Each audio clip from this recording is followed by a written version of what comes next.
આજકાલ હવે ઓબેસિટીની સાથે સાથે ડાયાબિટીસ પણ છોકરાઓમાં ખૂબ જ વધી રહ્યું છે. તો એના માટે છોકરાઓને કયા નાસ્તા ન આપવા જોઈએ કે એ આપણે એમાં રેઝિસ્ટ કરવું પડે. જેમ કે ચિપ્સ છે, બનાના વેફર હોય કે પોટેટો ચિપ્સ હોય, એ બંનેમાં શુગરનું પ્રમાણ ખૂબ જ વધારે હોય છે, એટલે એ આપણે તેમને નાસ્તામાં ન આપવી જોઈએ. એ જ રીતે વ્હાઈટ બ્રેડ, વ્હાઈટ પાસ્તા, એ બંનેમાં પણ શુગરનું પ્રમાણ ખૂબ જ વધારે છે, કારણ કે બ્રેડની બનાવટમાં જ ખાંડનો પુષ્કળ ઉપયોગ થાય છે. બીજું આવે છે પ્રોટીન બાર કે ગ્રેનોલા બાર. ઘણીવાર આપણે છોકરાઓને પ્રોટીન વધારે આપવાના ચક્કરમાં શુગર એટલી બધી આપી દઈએ છીએ કે જેના કારણે એ લોકોમાં શુગરનું પ્રમાણ બોડીમાં ખૂબ જ વધી જાય છે.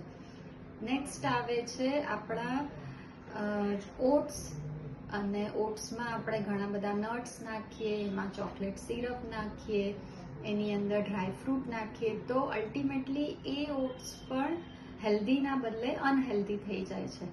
એટલે એવી રીતે પણ છોકરાઓને દૂધમાં ઓટ્સ કે સિરિયલ્સ ન આપવા જોઈએ. એના પછી આવે છે મોસ્ટ ફેવરેટ પોપકોર્ન.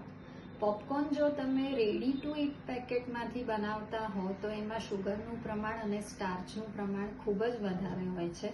એના બદલે જો કાચી પોપકોર્ન લાવીને તમે એમાં ઘરનો મસાલો કરીને બનાવો તો એ તમે છોકરાઓને આપી શકો છો. એ હેલ્ધી ઓપ્શન થઈ જાય છે. એના પછી આવે છે સોફ્ટ ડ્રિંક.